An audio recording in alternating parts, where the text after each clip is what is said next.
evening and welcome to November Foxtrot. We are here. Just. Hello. How Busy are you both water. doing? Good, man. All right, Nice you? to be back. Feeling 100. Well, I'm not feeling 100%. I went to the gym and it hurts. Other than that, I feel good. Gym, it'll make you feel healthy, but also crap at the same time.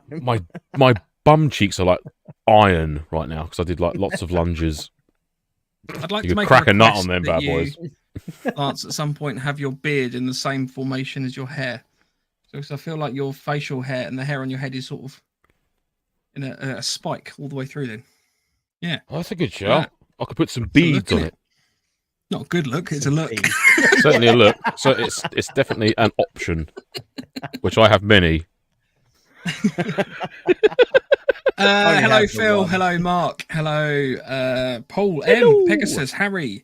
We've got Digger. Hello, Digger. Harry Badger. Digger, welcome back. Oh, he's got the lovely antler sign. Hello, Blackbeard. Special thanks to Blackbeard for his little message that he sent us earlier in the week. I don't know if we actually replied. I apologise, but we did read it. It was very nice of you. I assume we've all read it.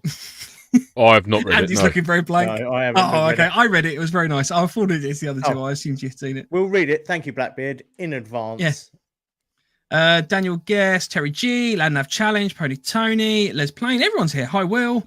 Dan, Kenny Rebel, Louise. Hello. Please don't. Paulus Wales. Oh, please yeah, don't with the beard thing. Oh. Oh, potatoes. So tonight's show, Paul we're going to be was talking.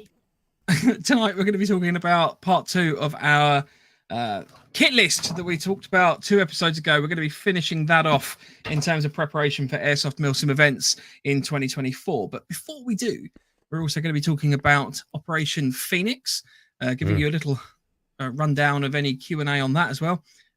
Just a reminder as well that if you don't go to Operation Phoenix, there's also Defiance event Op Machiavellian Charlie, I believe it is. Machiavellian Charlie. Yeah. Charlie. Which is on the same day. Annoyingly coincidental, but Fucking livid about that. You've got a lot of events happening on that weekend. So The only reason we're livid is because we wanted to go. Because we can't go to it. Yeah, well. yeah. Genuinely pissed off. Every time I see a message from James comes up, I just get a little bit more angry. It's not genuinely not competitive. We've literally accidentally managed to coordinate perfectly that weekend. It's because we're that in tuned. That's what it is. Yeah, we mesh. This would be a good... Right, before we do, let's roll into some news. I take my gun and I go pew pew pew pew. News.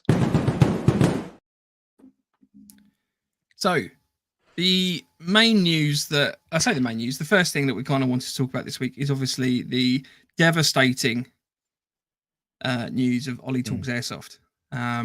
The YouTube video that he put out, I don't think if anyone has watched that and not felt horrific for him and like just wanting to reach out and just give him a little hug through the screen, like, absolutely, man, I can't, like, it's horrible. So I don't want to say thoughts and prayers to him because that's to me really mundane, but like genuinely a heart goes out to you, bud. Yeah, and, yeah, definitely. Like if anyone hasn't seen it, go and have a watch and support Ollie.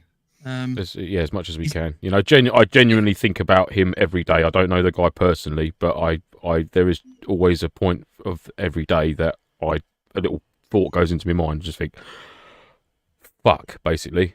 So just heartfelt feelings to you, mate.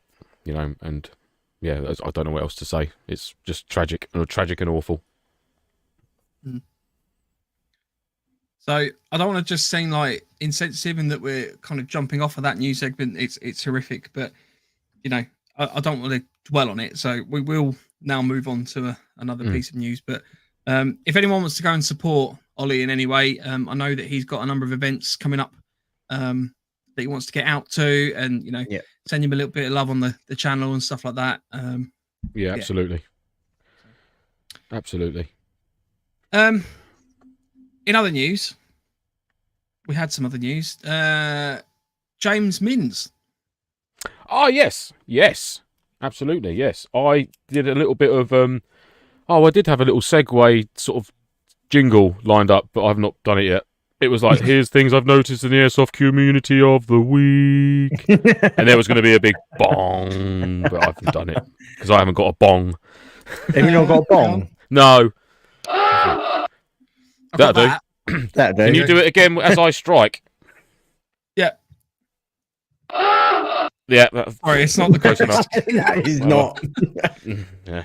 Delayed, but yeah. So James renewed the wood furniture on his RPK. It was very orangey, shiny, satiny sort of finish, and it looked amazing. The job he's done on that, sanded it all down, teak oil stained it, really made it sort of battle worn wood stock and the rear stock and that. And I just wanted to give him a bit of a shout out because the work he's done on it was fabulous. We did have some, I don't know if we've got any pictures of it lined up, but yeah, it was just a shout out to James Mins. Look him up on Facebook, James Mins Airsoft Tech, I believe it is. So if you do need any bits and bobs done or wooden stocks and you want them to be done by his artistic hand, then yeah, by all means get in touch with him on Facebook. James Mins, MINNS Airsoft Tech. Look him up. And by all accounts, his Woodstock rework is fantastic. Yeah, it did look lovely. I'd certainly send him a couple of it. Actually, I might send him my suppressor to do a little bit of work on. But there we What go. do you want to talk about? Your fancy suppressor? I will right talk now? about my suppressor now. It's a nice little segue into. Oh, I've got a fancy suppressor. My friend, my dear friend, my bestest friend, who I've known for many years, he's a bit of a dab hand with the old woodwork, and he makes hundreds. He made my daughter's makeup vanity table for Christmas for her and stuff like that. He's just, you can say, can you make me one of them? Absolutely, yes, I can do that. Another example, I bought a Jumanji board game from Chesington, and you could buy one that's in a wooden box for £160, but I'm not paying that. It's ridiculous. So I said, could you make me the wooden Jumanji box for this board game to go? And he's like, yeah, give me an hour. It's literally like the film. The thing, you open it up, and it's brilliant. I'll take pictures and send you. Anyhow, he's made me this. So he's made me a solid oak suppressor for my for any of my rifles really, and it's a bit quirky. Not essentially going to do anything for sound suppression or anything like that. But I just thought it was absolutely beautiful. I can show it off there. So it's got some lovely grain running through it. So I'm excited just to. There's a little novelty thing like that. There's a couple of guys have ordered ones since seeing these pictures as well. So if you are interested, drop me a message and I'll put you in touch. And any length, any size he can do for you. He's got his new lathe machine, so he can lay all bits of wood. And so yeah, it's a big shout out to Dan Wanstall for his woodworking skills. Thank you very much, mate. Much love to you. So yeah, love that very much.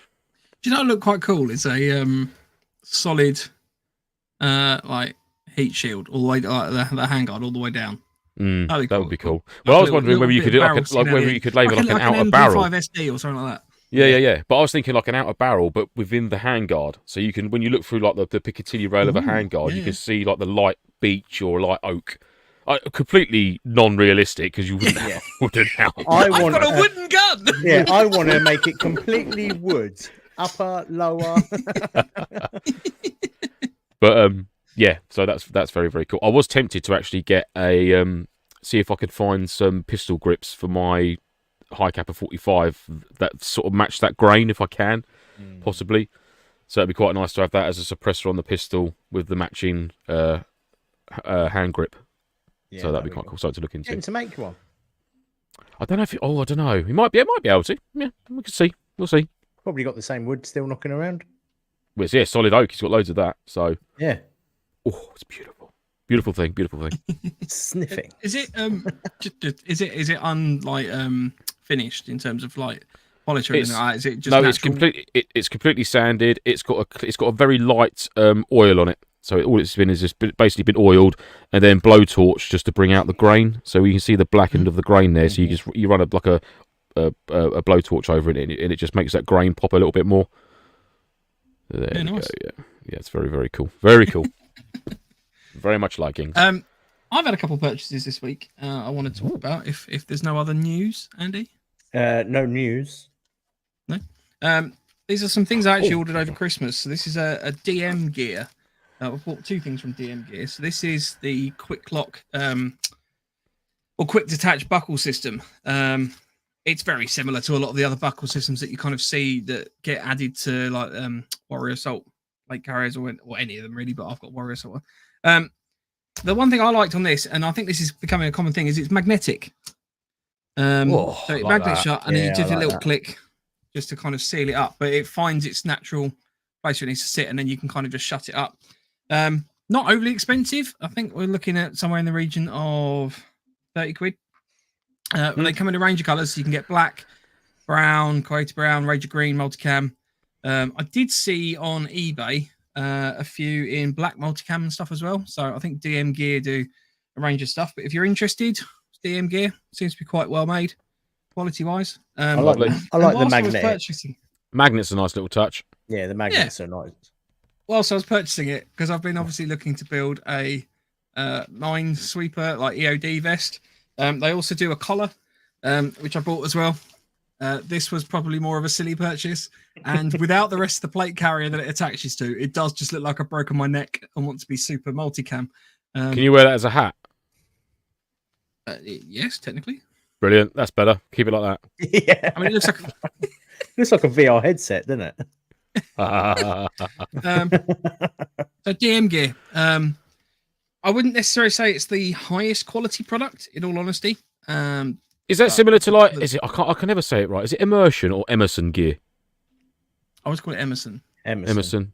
I don't know. Yeah, I would say it's fairly on par with Emerson. My side quick releases are by Emerson, and they're fucking solid. They're brilliant. Yeah. So Emerson actually do some really good stuff. They used to run their trousers a lot. Yes, I had a pair of their trousers. Yeah, their Blue Label range is really good. Nice. What's in their Blue Label range? That's so sexy stuff. Yeah, it's basically their version, like it's their top quality range. Okay. That's it. I don't know what else. I don't know what else more to say. We thought you were going to jump on the sexy bandwagon, but you didn't. You decided you remained serious and just completely shot our fucking joke down. Thanks. No. Another thing I'm not going to get involved. Have to be sensible. Another thing I purchased this week, more as just a general interest, to be honest with you, is this is the Snug Pack Arctic blanket or Antarctic blanket. This is designed as a added layer of insulation that you put under your sleeping bag. Apparently, you can lay this on the ground directly. I would hesitate to do that because of the potential like absorption of moisture and stuff like that. But it's 20 ounces. Sorry, I won't cover my face. It's 20 ounces. It is. Did you get that? It's 20 ounces. It's 32 centimeters by 16 centimeters as pack size, and it folds out to 185 by 70. I have a photo of it here that I can show you. It's very exciting. It's just literally a centimeter thick, filled with the softy insulation. Is that an air inlet at the top, or is that a little tab? No, so it's just a little tab. For some reason, and I'm yet to work this one out, they have applied a Velcro edging to it. So I don't know if it's very clear on the picture. There is a Velcro run of there's the hook one on one side and there's the loop on the other. Now, Snug Pack identify this as being a feature in that you can attach two together to form a makeshift sleeping bag. Now, for me, 70 centimeters, is not wide enough, even doubled, to form a sleeping bag. It is very snug, which I guess is apt for the name of the product. So I wouldn't attach the two together because ultimately you also wouldn't be carrying two around with you. Do you get two in a kit, or is it just the one and you have to buy an additional? No, you just get the one. You just get the one, yeah. See, I had that Velcro down to be like maybe you'd get like a Gore-Tex pad that you could put over it and then lay it directly on the snow or something like that to prevent some moisture getting in. Yeah. I mean, there's a number of options for the Velcro. I mean, one of the things I found most useful is for rolling it up. So you can fold it in half, it sticks together, and then you can roll it up quite easily. Yeah, I'm probably thinking about taking the Velcro off, to be honest with you, because to me it's completely unnecessary. And if anything, more of a problem in that you lay it on anything, it starts sticking to stuff, clothes, anything. You put patches around the edge. Woolly. You could do. Yeah, you could just get. I was just thinking of like lightening the whole thing up a little bit, but in terms of a layer of insulation, I have tested this a little bit so far. So I've been using this with my daughter. On my sofa. Yeah. No, my daughter at the moment likes having someone in the room with her to sleep. She's only 2, so she's got she just likes a bit of comfort when she goes down to bed. But she's got a hardwood floor, or like a click lock. I'd say hardwood as if I'm posh. It's a click lock floor, like a laminate click lock floor. And also I've been testing it on that. It's quite a cold floor, and just literally laying that on the hardest surface I can find. You know, it definitely adds an insulating layer. It's not there as a padding layer, so it's not going to start protecting you from like sharp protrusions, rocks, and things like that. It's more of just literally an added layer of insulation to get you off the ground. But it packs up to the size of my head, and Andy can attest to that. It does. We checked this before the show started. That'd be a nice addition to the Dutch Army Thermarest, wouldn't it? It's looking at the same sort of dimensions.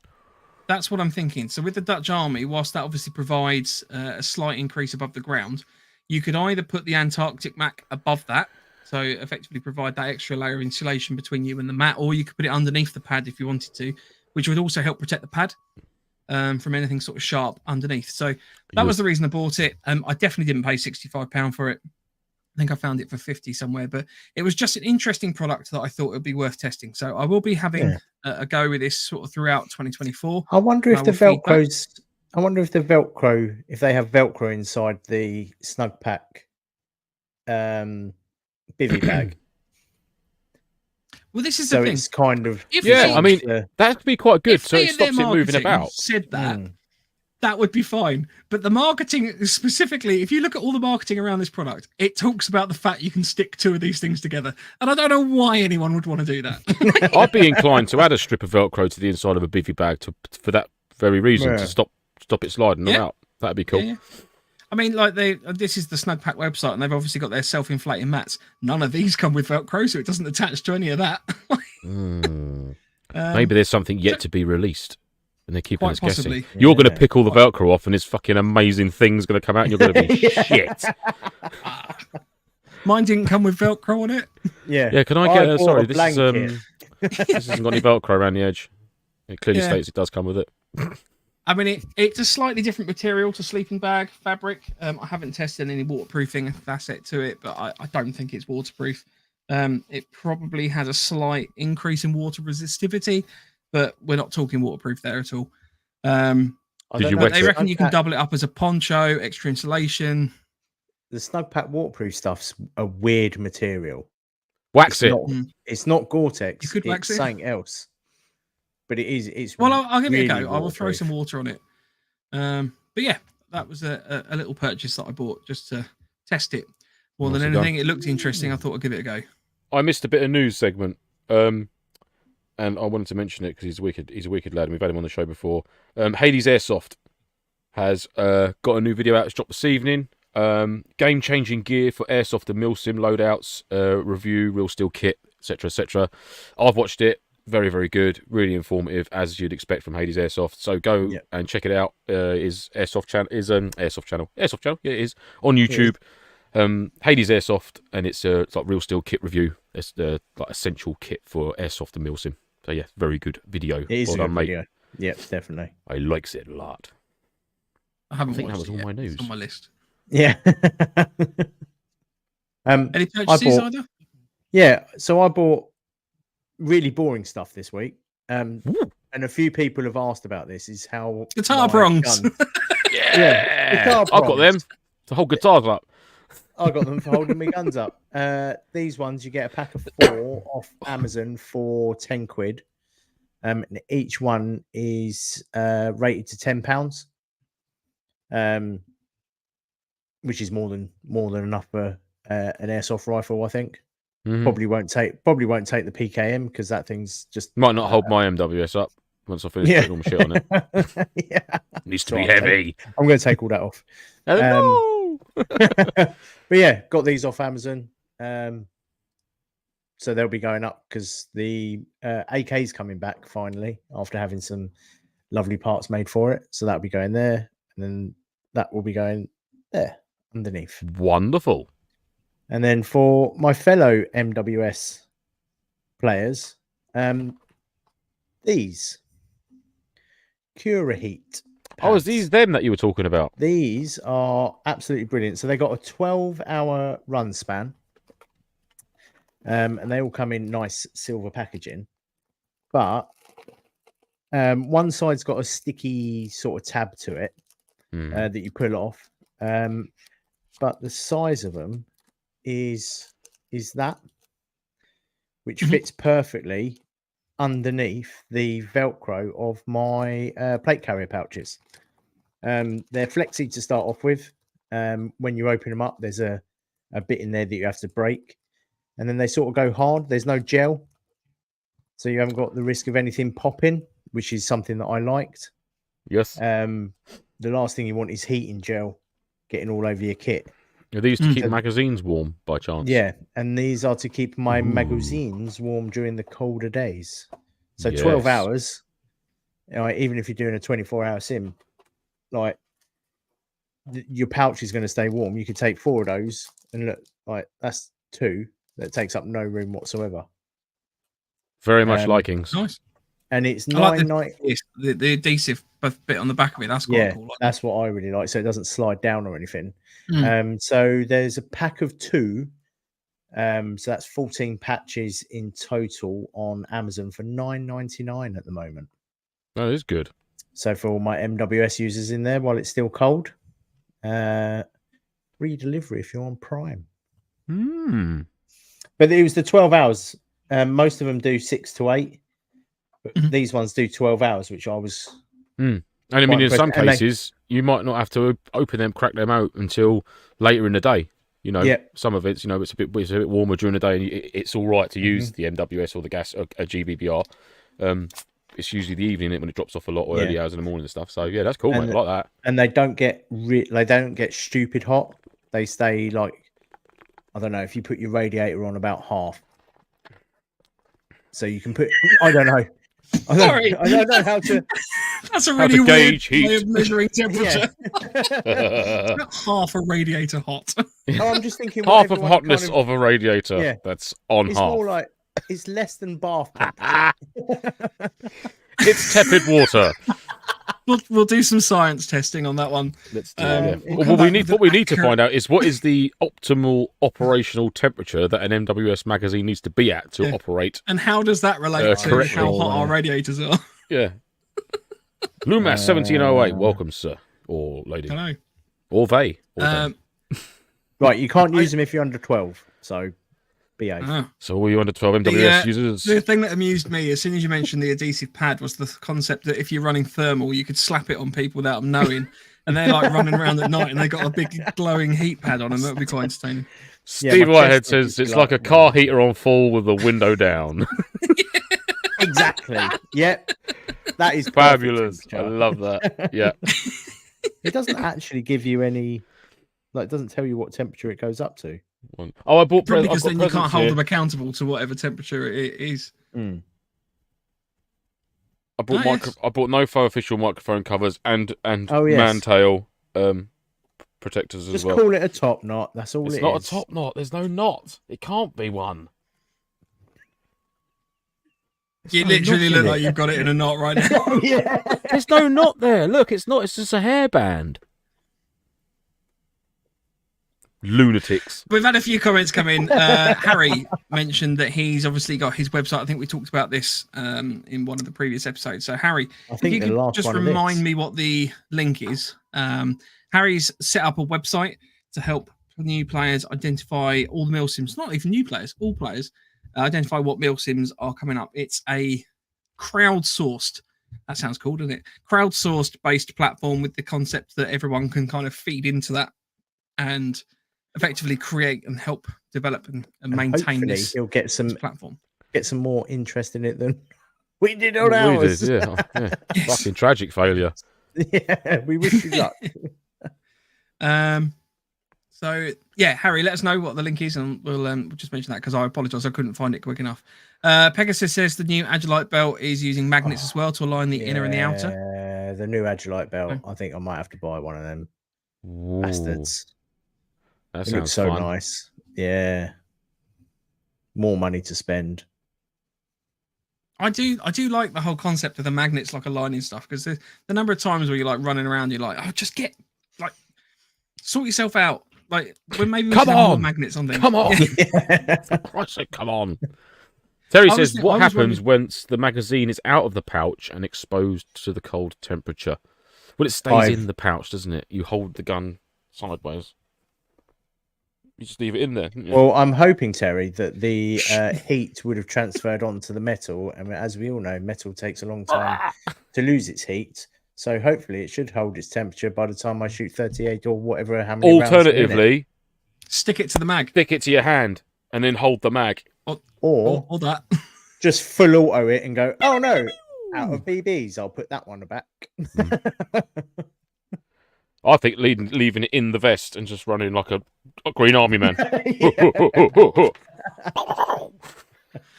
Oh, Pegasus says the blue label is the same material as Cry, apparently.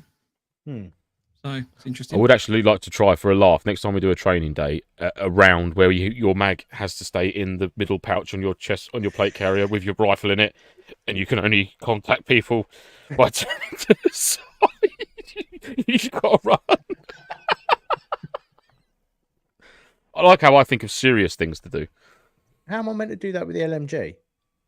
Well, you have a pouch, don't you? A box mag pouch on your front of yours, don't you? No. Yeah, but your LMG's not gas blowback. No. So that's irrelevant, you lunatic. We're talking about MWSs. No, not in general. Everyone has to do it. Everybody has to do it. If I'm being stupid, you all have to be stupid. Sorry. Harry says, would have thought that Airsoft MilSim Events name would have been easy to remember. I'm sorry, I can't find the link. Airsoft MilSim Events.co.uk, innit? I tried that. It's not working. MilSim Events in the UK for airsoft.co.uk. In terms Harry of the Badger's- Velcro on the Antarctic mat, there's a bit of a chat about that. Stephen says, get a USGI poncho liner and compare. So it's very similar to a Wibby poncho liner type thing. I'll do a little bit of a comparison and put some information up. It's a little bit narrower, so it's obviously a lot more compact. And I think it's probably a little bit more dense than the Miltech ones that I've got here as well. I haven't compared it against the Snug Pack Jungle Blanket, but I'll do so and then let you know. Graham Mothbane, who I believe I work with. I'm pretty certain it's him. So hi Adam. Stick two together for double padding and then double thermal protection. So yes, you could do that, but then you've got to carry two. So it's still the same. Or Ooh, Adam, you wait till he's at work tomorrow. Stupid suggestion. Stop it. I like the name though, Grand Mothbane. That sounds very fun. He's going to be weird. If it's not him, he's going to be weirded out. Now we're like, I don't think I work with Mike. If he works tomorrow, I'll start looking around like eyeballing people across the office. Is it you? Is it you? Or he come in dressed as a wizard. I am Grand Mothbane.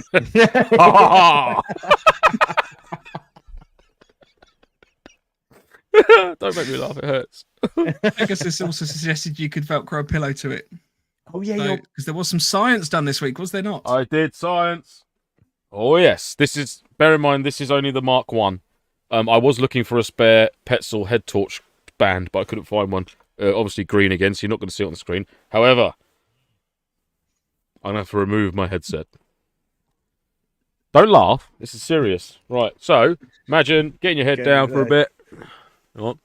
Watch out for your top knot.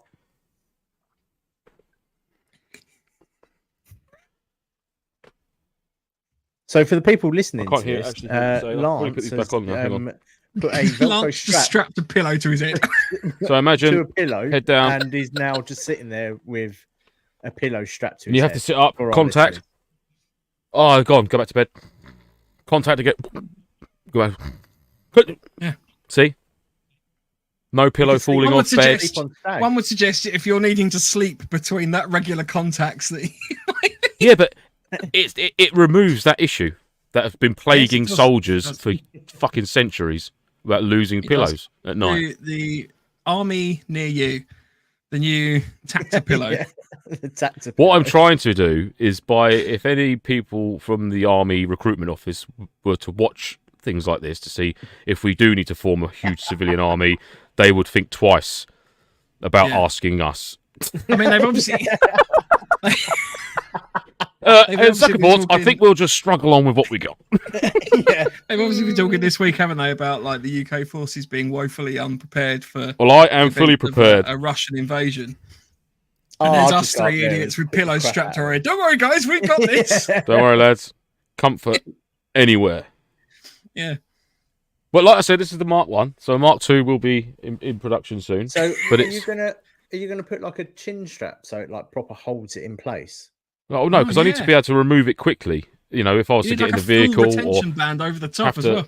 Had to pop a helmet on or something like that. This would be. Oh, you know what you could do? You could put it in with like the eye masks that you get on airplanes. It's additional admin.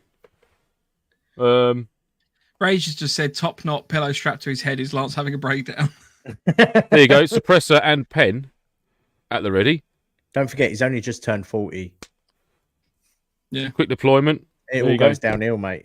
His mind's broken. I could velcro the outer edge so you could put some patches on it. There you go. See, make an eye patch like you do on the planes, but have it mollied. Oh no! What we could do, Andy, is I could have a roll down eye patch which rolls up and just clips into place. So it just goes. Has anyone got any more news? No, I don't think so. No. Pew, pew, I think that was all of it. Right, let's quickly do a bit of Q&A on our. Lance, are you okay? I'm just so comfortable. Oh, I see. Yes, Paul. Yes, Paul. I'm fine. Yeah, just gonna have a little relax now. Right, I'll take this off. Hang on. So we've had a few questions sent in already regarding the. Sorry, Rage has just said, as a mental health professional, I can confirm Lance is as mad as a box of frogs. Can I just say? Obviously, this is my pillow, which you all know about. I store my softy jacket inside it to make the pillow. So there's my softy jacket coming. However, since making a strap to that. No. But what I'm saying is, since making this, I now have an additional carry bag, which I could put all sorts of treasures inside of. Ha ha ha! See? Didn't think of that, did you?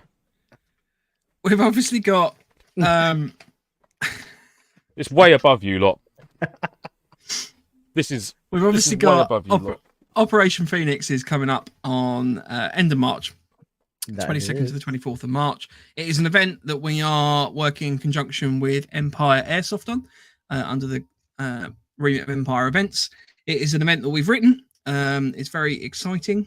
Hopefully, it's very exciting for us to have written it and kind of put that all together. And we are super excited to do this because it's something that we've been talking about for a while in terms of sort of wanting to do it. And don't get me wrong, we're not obviously going to start becoming an events company, but we just wanted to run this kind of concept of MilSim. But we've had some questions sent in. So if you have any questions that you want to ask now, we'll just take sort of 20 or so minutes. Yes, Andy. What we're doing. We're just doing a quick Q&A. If anyone's got any questions about Op Phoenix, anything they want to ask.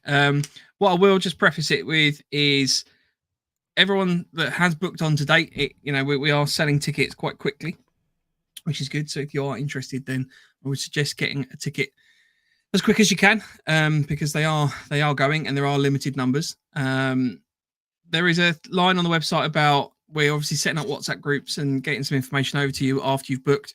That hasn't come out yet. You haven't missed anything. Don't worry.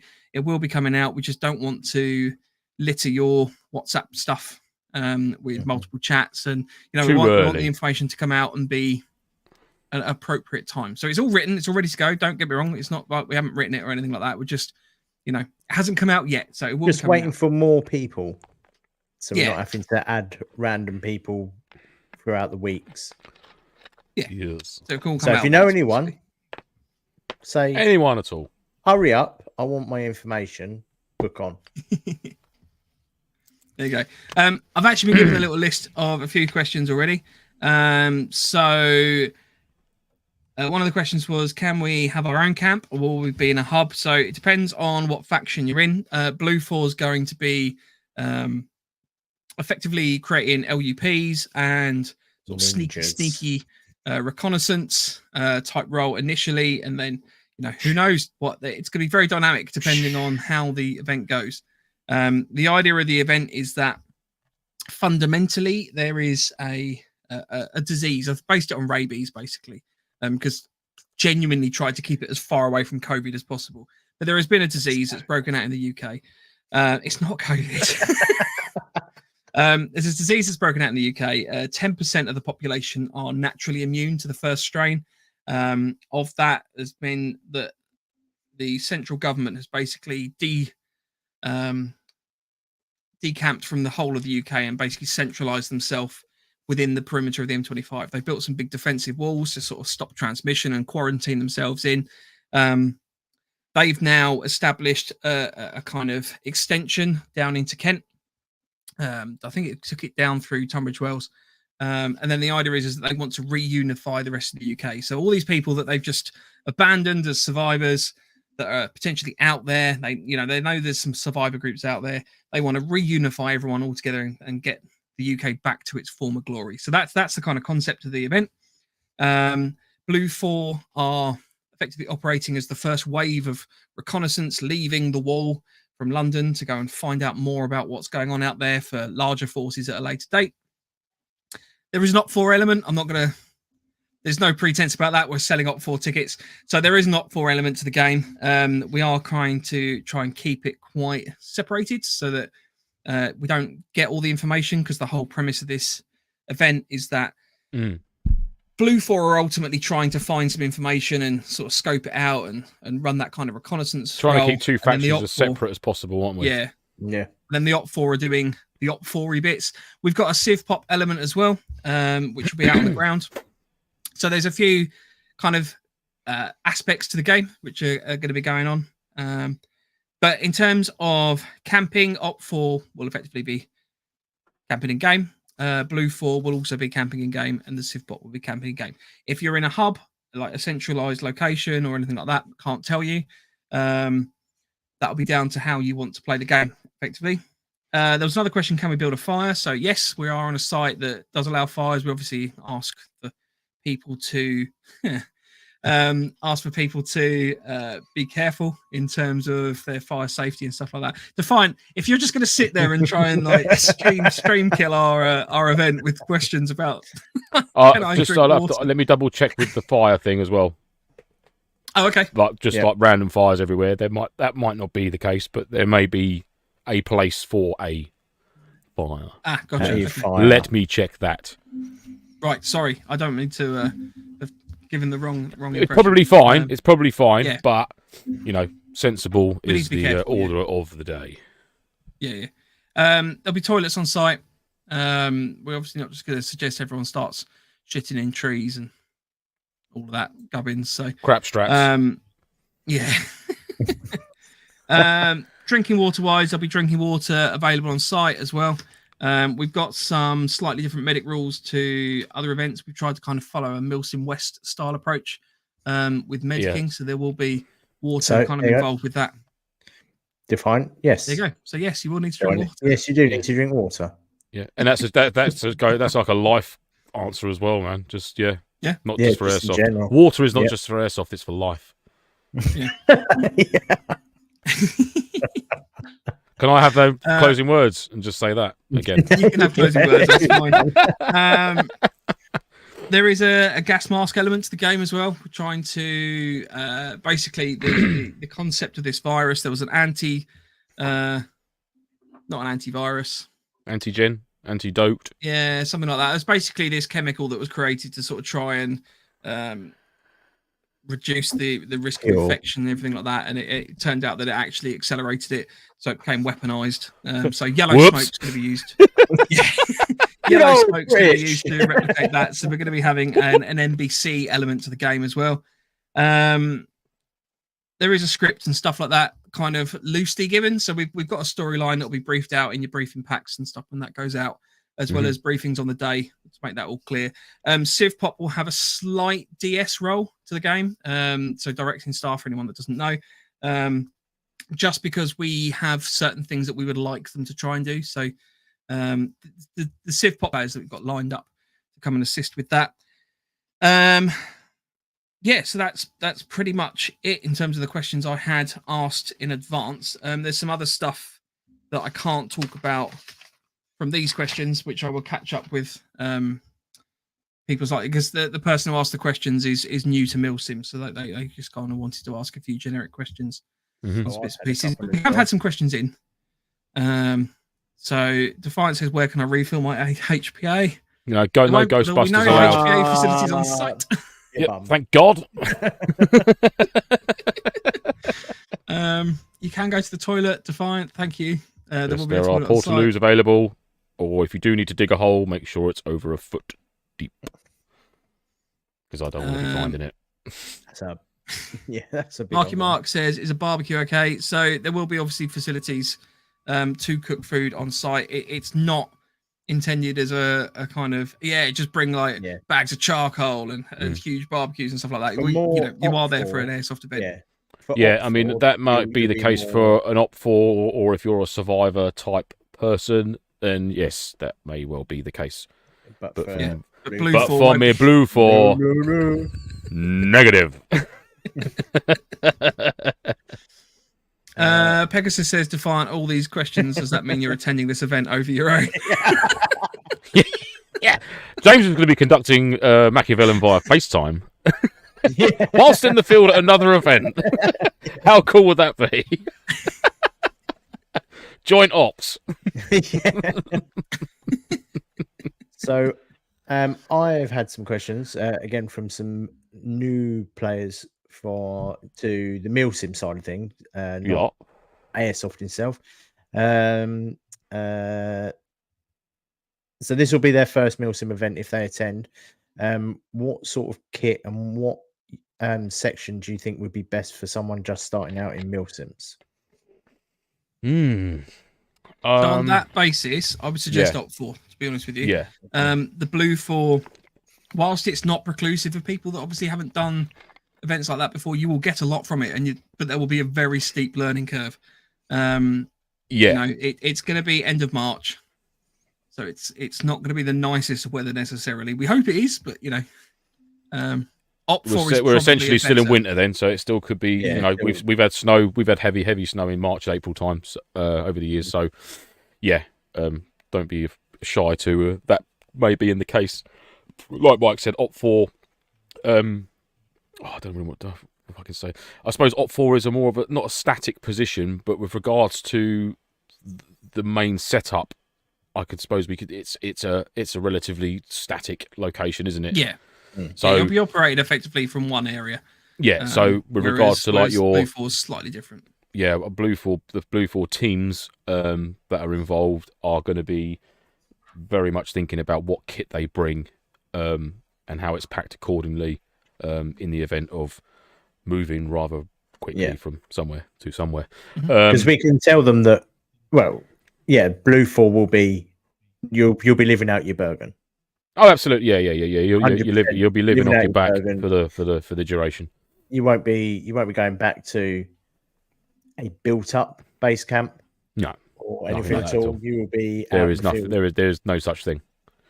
So there is. No that being said, we do have the facility that if the weather is getting closer to the event, if the weather's looking proper terrible, worst case scenario, if someone goes down and they need to pull themselves out, then there will be a location that they can go, but it is not a game location or anything like that they can fortify or fight from. It would literally be they will be removing themselves from the scenario to do whatever. Yeah. I hope that's not the case, but erring on the side of caution, safety in mind. If someone is really, really struggling, they just need to get the F out of there for a little while, then there will be an option for them to do that if they need to. I hope they don't. I hope they just suck it up and get on with it. But from Blue 4's point of view, if you're thinking sort of tents and stuff like that, I'll be erring on the side of bivvy bags and bashers as opposed to tents and big, showy, luxurious things like that. Minimal is the key. How strict are we going to be on weapon platforms? So the concept of the event. That one. So the concept of the event is ultimately the whole of the UK has effectively been completely open to anyone. If you've got a pair of bolt cutters and an angle grinder, and there's not really a lot of people out there to stop you getting into wherever you want. The Civ Pop and survivors probably have access to obviously breakout weaponry, civilian weaponry, but obviously subsequent to that, there's a lot of army bases out there with equipment that's easily accessible. roadblocks that Yeah. have been deserted, things like that. So yeah, there's no So- strict restriction on. No, the or can only run loadouts, AKs the or loadouts for anything the like that. event, the loadouts for the event are generally fairly mixed and similar. We've done that intentionally, so make PID quite challenging. If you want to run a GPMG Steam Whitehead, you can do. There are ammo restrictions, so we are sticking to ammo restrictions. I think we've got. I'll have to double check. I think it's in the region of sort of 200 rounds for a rifleman. The support gun, I think, is 1,200 or 1,500, and then snipers are limited to 50 rounds. You will have the opportunity to not see mines, fuck's sake. You will have the opportunity if you've got an airsoft sea mine. I genuinely want to see that. Mate, if you've got them, bring them. In my head, all I've got is hot fuzz now. See mine. We do have a limitation in terms of how many LMGs and stuff that we're going to have in each group.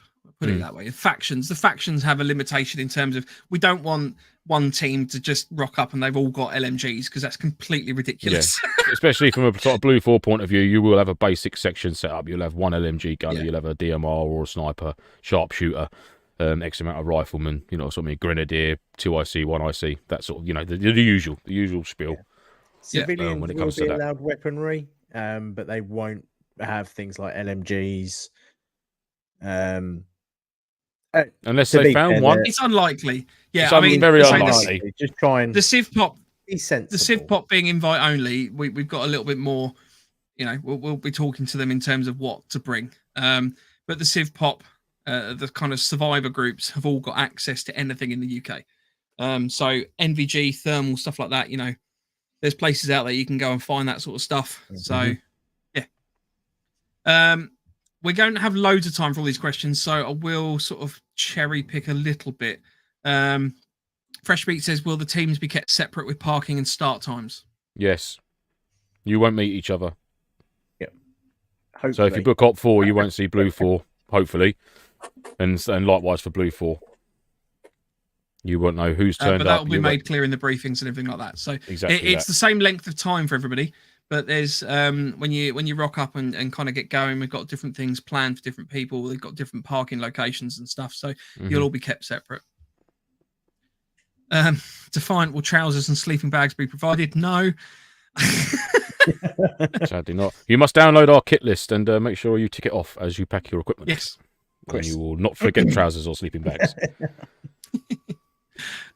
Will says, can I swap factions? Is that during the event, or have you booked a faction and want to swap? Let's cover both. So during the event, no. You will be severely advantaged if you know, obviously, all the information that one faction has, and then you swap onto another faction. I mean, if you've booked on now, then yes, you can swap because no intel's been given out. But once the intel goes live in the specific group that you are a member of, then no, you won't be able to swap because obviously you would have seen the intel for that particular faction, which would be a bit crap. Not only for you, because it sort of spoils it, because you're going to see both and understand what's going on from both points of view. So yeah, if you did want to swap from a faction, now would be the time to do it, as opposed to once the intel drops and you won't be able to swap.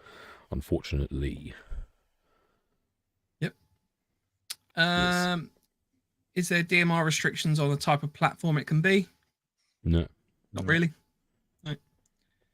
Post-apocalyptic, homie. Yeah. It's not Mad Max apocalypse. Just want to put that out there. We've not got gimps running around with like dual M4 with drum mags on. The standard rules apply. Not M4s with drum mags. None of that crap. A proper LMG, obviously. But it is the scenario. It's the reason this has been done is that it's bringing something fresh to a storyline for an event. We've all attended many MilSims over the years, and the stories do sort of become a little bit of the same. Not detracting from any events because they are fantastic, but what Mike's done primarily, Mike, is put a new twist on an event to give fresh ideas and sort of like a fresh injection of, this is quite good fun. This can take us down this route, and we can go down that route with that. But you're essentially carrying out the same sort of objectives and taskings as you would do at many other events. It's still like your recce base, you still have your contacts and things like that. That is still a thing, but it's just a different way of it's looking still a at it. MilSim Airsoft Yeah, event. yeah. It's not. Don't think there's going to be laser guns and shit it's like still that, set and in, like, sort of zombies period. walking around after you. That's not what we're trying to achieve. It's just trying to it's give a not fresh heavy look on a metal guitars story. chained to the front of the Citroen Saxo, Stephen. No. And there isn't some weird little Australian kid that looks a bit feral with a metal boomerang that takes fingers off of another gimp on another car. It's just a storyline that we've basically kind of been talking about for a little while now. We kind of just wanted to have a go at it. We found someone that had insurance that was willing to give it a go. So probably won't do it again. Yeah. Witnessed. Witnessed. Me. Defiance said, Pegasus says, unfortunately not. They can't attend. The date clashes are shit because they would have liked to have come. So. Yeah, we would like to go on to yours as well. Yeah. Shall we swap? Shall we? Landnav Challenge can opt for have a common uniform. So there are opt for. I mean, again, I'm not kind of saying anything out of turn because this information's available on the website already. The blue 4 loadouts will be mixed camouflage. The idea being is that they have been provided whatever the government is able to source from a camouflage aspect, and then sort of provide training. It's non-civilian, looking more military than what the op4 would be. So the idea with the op4 is that they have scavenged exactly that. They've just got out and gone, right, I've got some civilian stuff, but I've found some, a Gore-Tex jacket. So, the op4 will be a mixture of sort of civilian wear and military wear. Well, I say op4. Anyone, any of the survivors will have access to decent quality. Anyone outside the wall, basically. Yeah. Whatever you've got that you've used to survive is what you've got. So, PID in targets is order of the day. Exactly that. And that's the challenge. I'm not even going to answer you, Pegasus. That's a silly question. He's asking you the drum mag on Barrett. I would love to see that, a full auto one as well. Just like someone laying on the floor. Les says, will there be a requirement for things that make noise?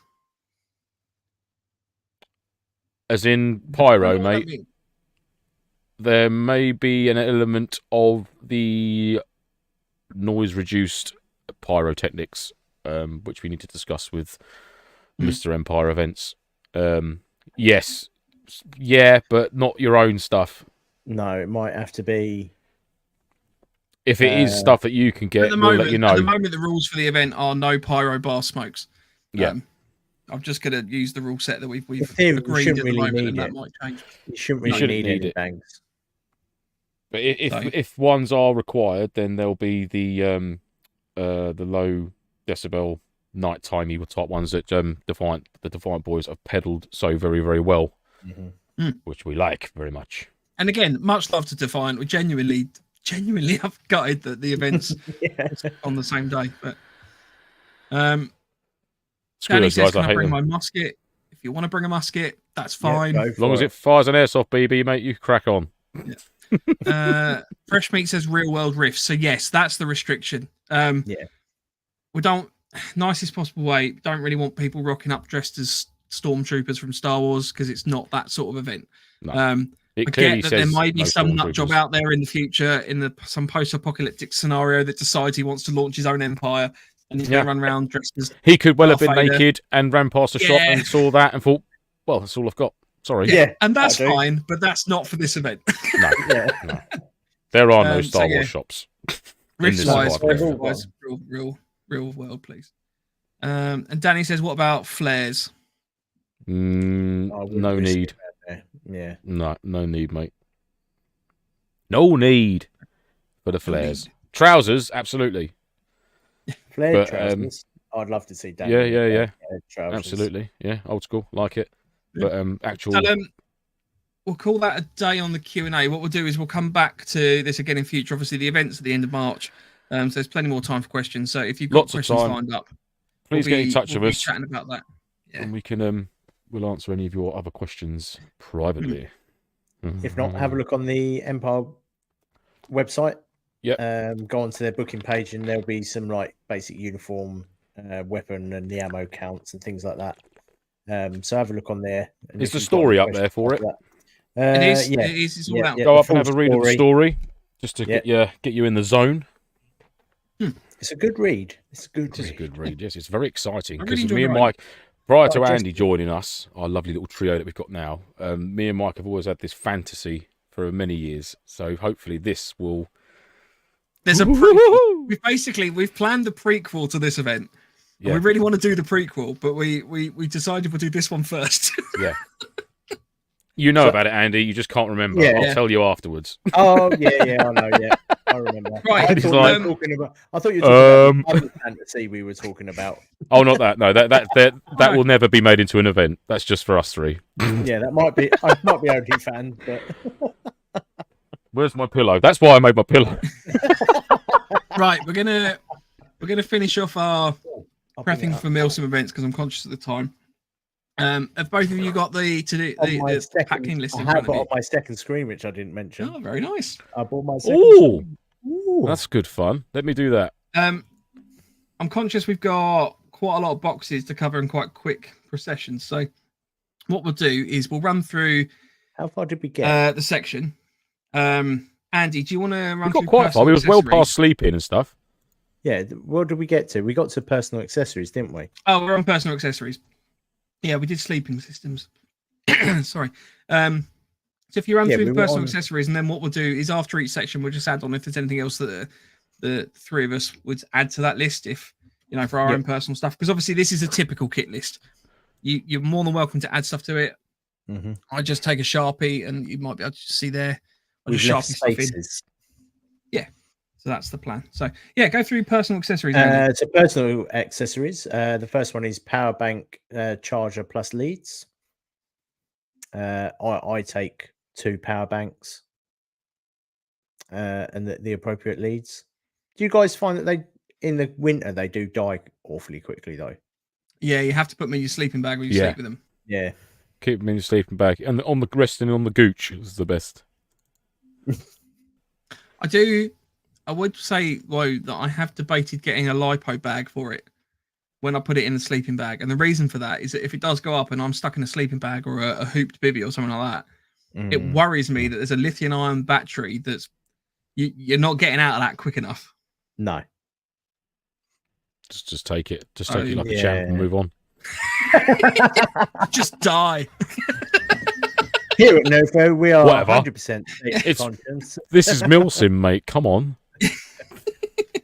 Anywho, right, go on. GPS. Possibly. Personally, I don't bring a GPS. I just use my phone. But then I suppose I've never used one. Purely because I've not been to a site big enough to warrant having one. Mm-hmm. I mean, you know, you can get grids and stuff like that from it, but it's nothing you can't get from like Google Maps, like Andy said, using your phone. You know, it's not an essential bit of kit. I've used one prior, but it's been like a little Garmin with prefixed locations that we had in. I'll just lent it by someone, but it's got a question mark next to it for that exact reason. It's not something that's generally. I actually find like WhatsApp, the new when you ping your location, it's really accurate. Like they must have done a massive update because they'll ping it. Even when I've used it over in Redcon, and I've pinged my location out in the field, it's within probably 3-4 meters, 3-4 Good meters enough. square, which Absolutely is good enough. brilliant. Because the location you're navving to or something will have a point of reference or a feature that Exactly, you'll be looking out for. If you can't see that within 3 to 4 meters, you should be fucking doing it. But There's a the church. WhatsApp ones really come on really well, like even in the middle of nowhere. That's cool. Head torch with red light.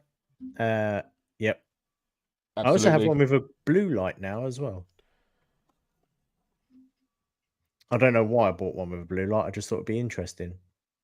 Red light first is even, if you can get a head torch that does red light first when you put it on, boink, even better. Mm-hmm. Which these are £15 available. Decathlon, Decathlon, 4 the class. little ones. Yeah. Yeah, a bit of sniper tape over the white light just to dull it down a bit because they are bright. I got one of the. I mean, that's pretzel with ones. that's with like sniper tape on it. It's like it gives a nice yellow hue to it. I've got one of them as well. Pretzel Well, ones actually, that have got 2 buttons, so you have to teach yourself which one's the red one and which I one's got the given white this one. by John. Gave me this for my birthday, and it's got the little. Just drop that down, goes white, so you can keep it on red. There's no risk of it going to Ooh, I white. like You just that. click. Yeah, they're really good. So I think it's a US one. US, and it is a Princeton Tech. I like the fact that it's in tan as well. I like that. Yeah, there was a Yeah, I'm bucket a of little bit these jealous. at Military Odyssey. Military Odyssey. Yeah, they were a tenner each. Terry Gillett brought about 500 of them. He just come out with them just like a handbag. He had like 12. No, I'm quite jealous. I am quite jealous. Like the 4-class ones are good, but there's something about the little flip down thing. I like the little flip down. Sure, you know, I did have a cheap version of that, but it was shit. Yeah, it Yeah. didn't stay up. It was like you'd walk along and go. So I'd put a little bit of tape on there again. Right, we need to crack on. We've got a lot of things to run through. All right, fine. Handheld torch, red light beneficial. I don't. I'll just take another head torch. I got a little lenser, little police issue security torch. They're always good. Or the little low lights. Rage put me onto it. I can't remember the name of it. It's a little goldy sort of coloured pen torch. Brilliant bit of kit. Highly recommend them. Just a little handy one. Just a little pen size. Great little bit of kit. Lasts for ages. Glow sticks. Yep, I take loads. IR, green, red, and white. I tend to buy. Yep. Maps, waterproofed. Always laminate your paperwork. Lamination. Coordination.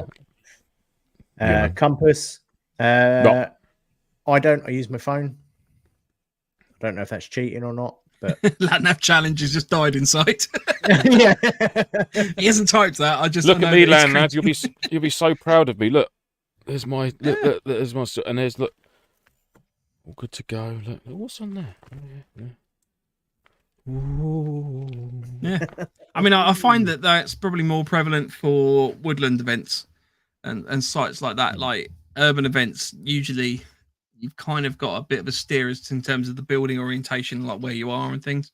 Yeah, highly recommend the compass.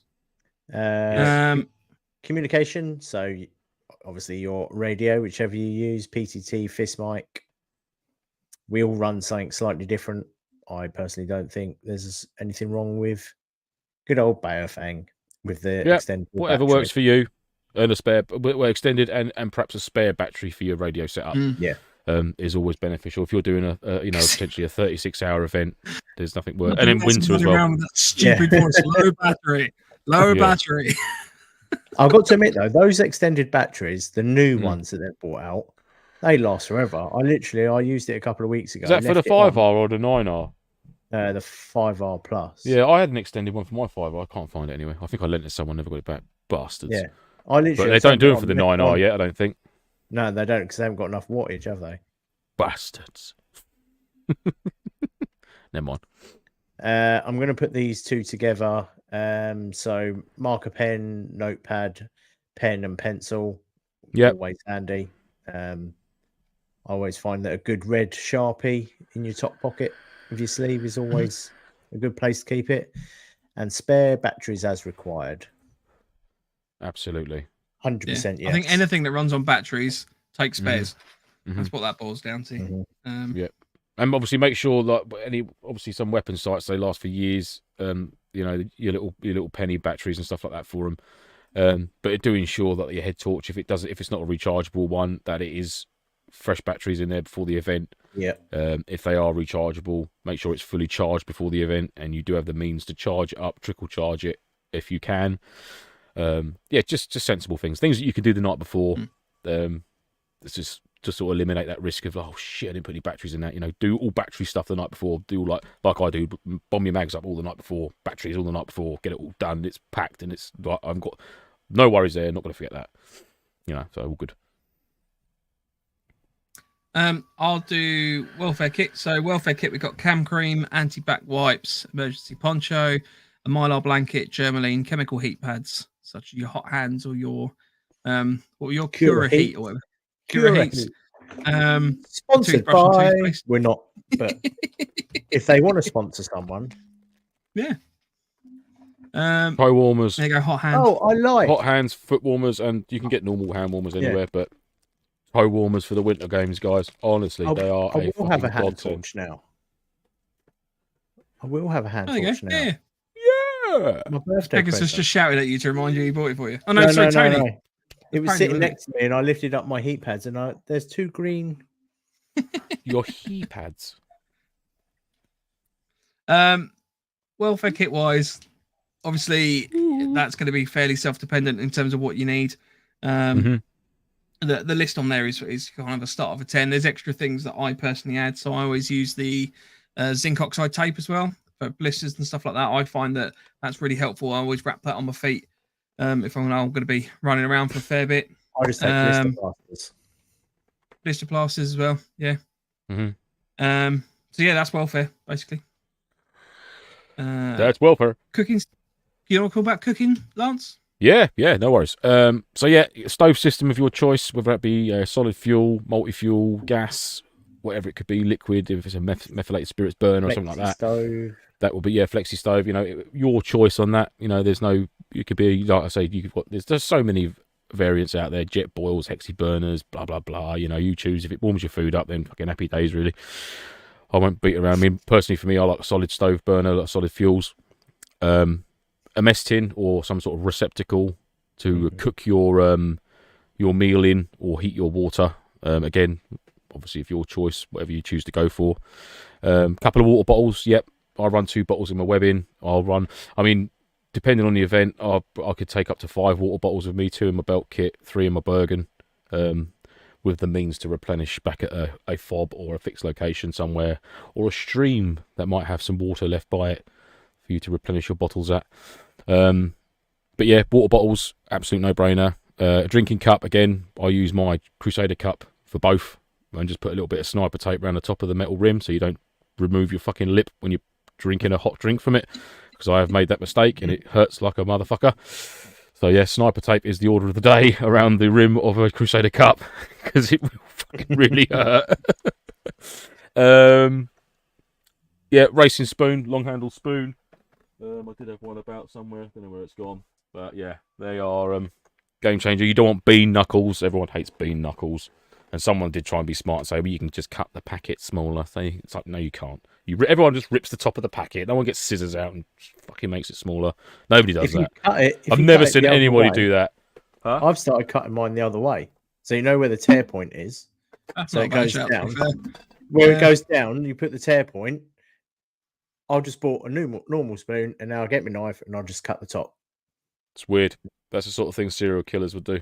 It's just easy. Nobody does that. No. You're the only person who does. No one else does that. On a piece of line as well, so you can clip it into a button of your jacket or clip it into your belt kit, so you won't lose the spoon.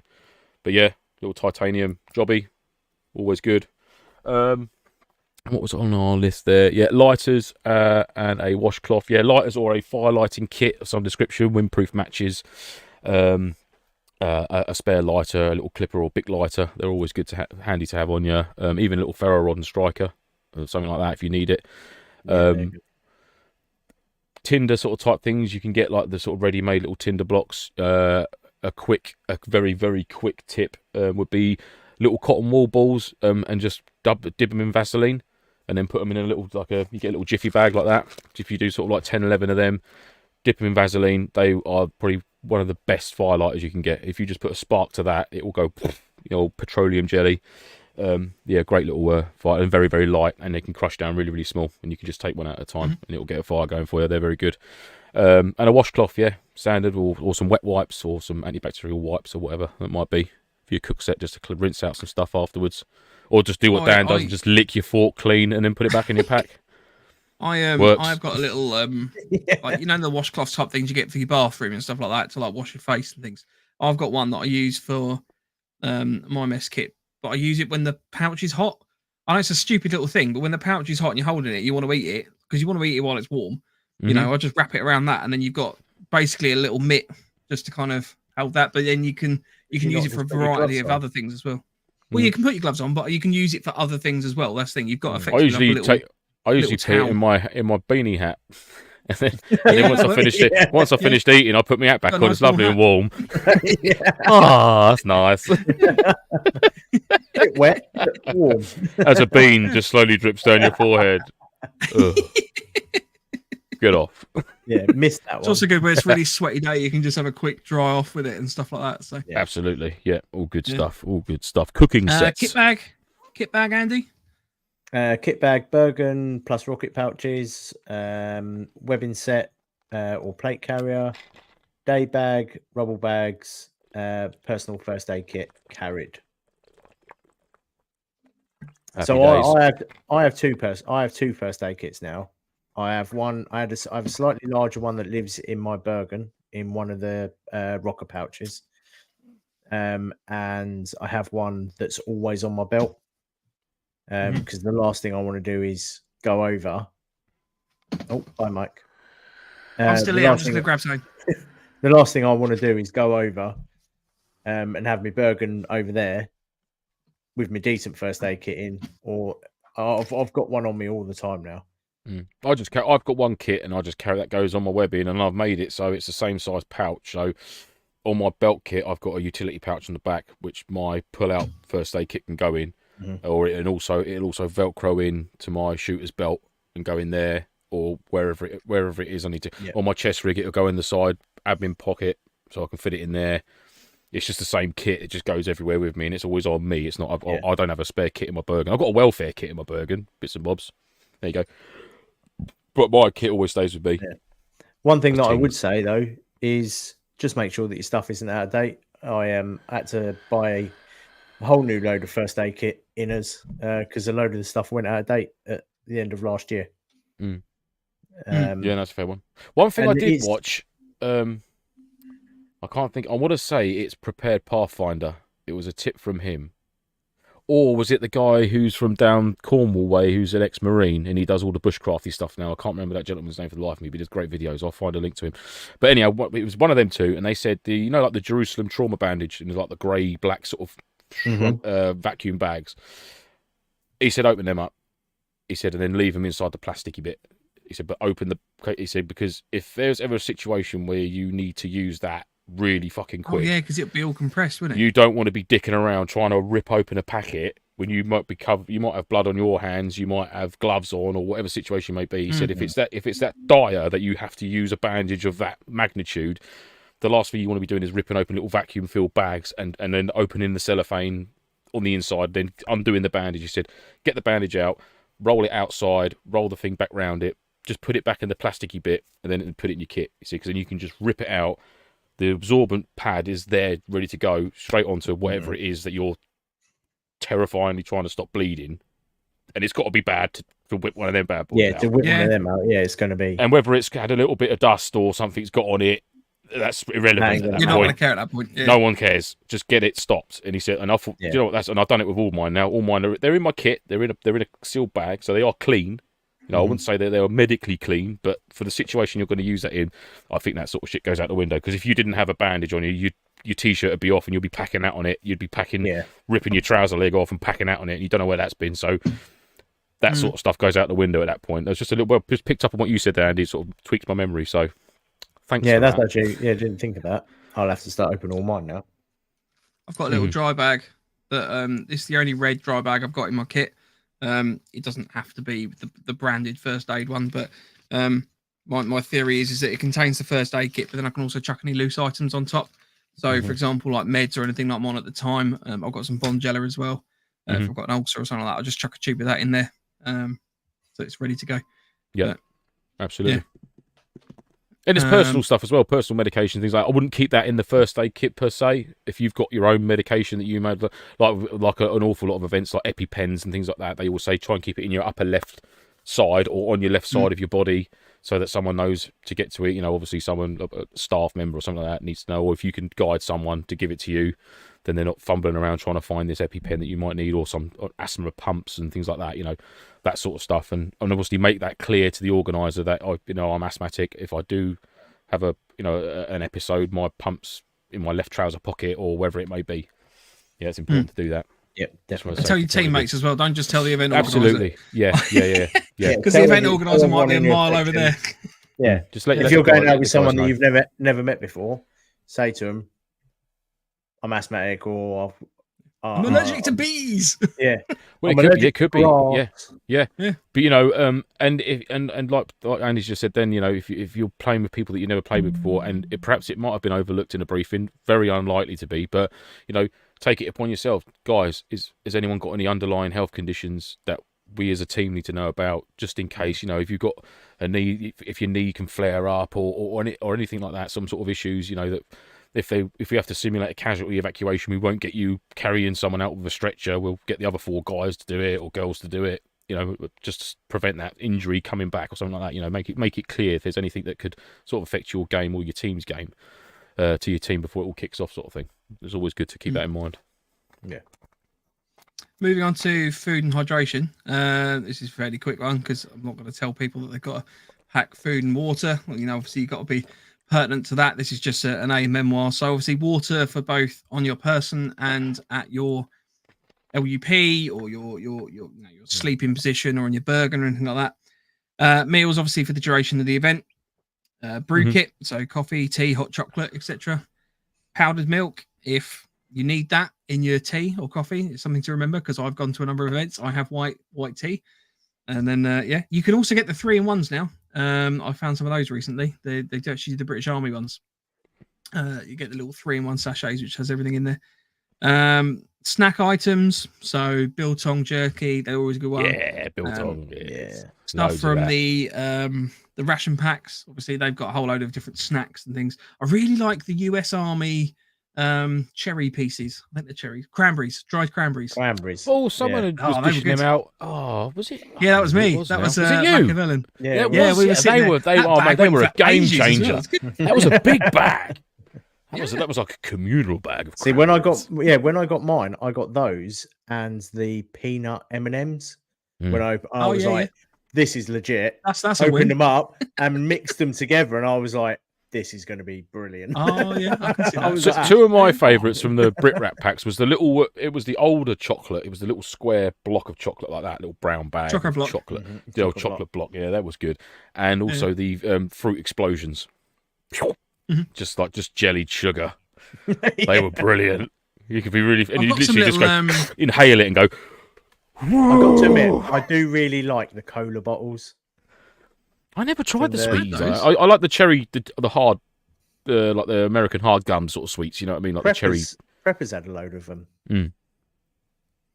I've got loads of rations here to give you boys when we meet up next. I've got boxes of treats here that aren't going to get eaten. So next time we meet up, I will bring a little care package for both of you. I bought some little British Army or the NATO jelly blocks. So they're basically like a long oblong fruit pastel. They're pretty good. I've seen people use them on like long trekking weekends and stuff. Actually, just buy the jelly blocks, you know, without obviously making jelly and just biting just a eat cube of that off. Because it's so concentrated, and it gives them a good hit. But yeah, something else you or you can make jelly if you really wanted to go. or make jelly. Or make jelly. Forest jelly. Forest jelly of the forest. Vodka jelly is good. So snack items, sweets, and I put chewing gum on there as well. Personally, I quite like having a little bit of chewing gum with me because there's nothing. Peanut butter gets a bit much after a while, doesn't it? It does. You need a little bit of a break. It's when you walk around the worst thing is when you walk around the corner and then Mike's sitting there doing this. And you're like, how's your peanut butter? And he's like, I'm having It's when he's relaying intel to Zero. Yo.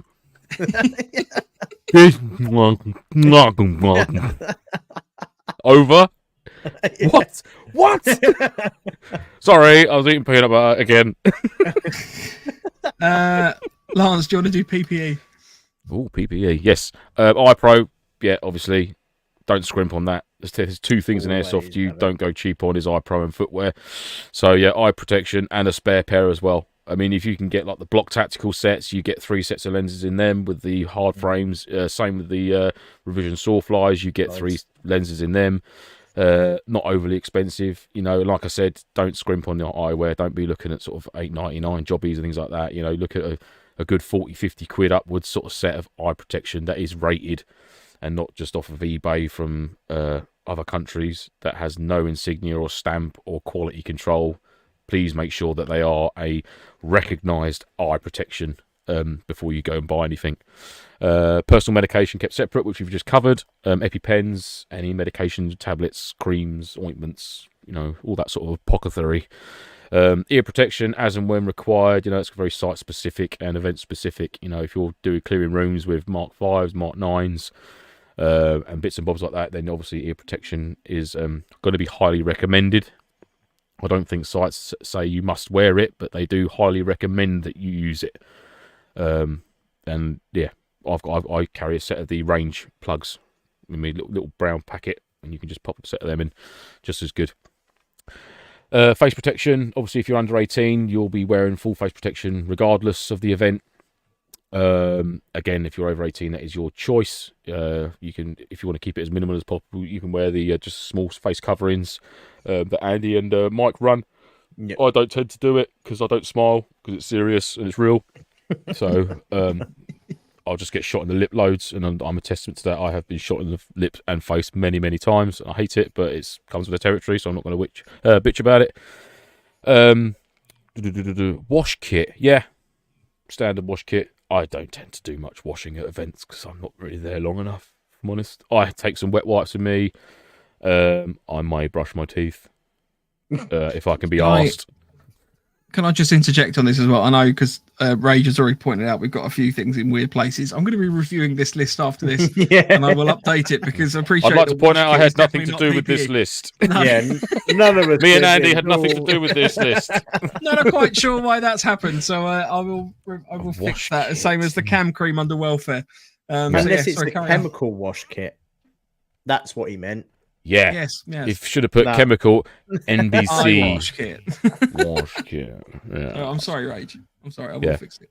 Wash kit, very minimal for me. I've got a schmag that I'd wipe my face with and every other part of my body if I needed to, then wrap it around my neck again because it's the cleanest thing to do.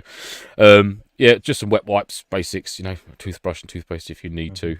Some antibacterial gel or something like that if you're going to have some food. It's fucking basic wash kit. An emergency whistle. Yep, good shout. I don't Nothing wrong with that at all.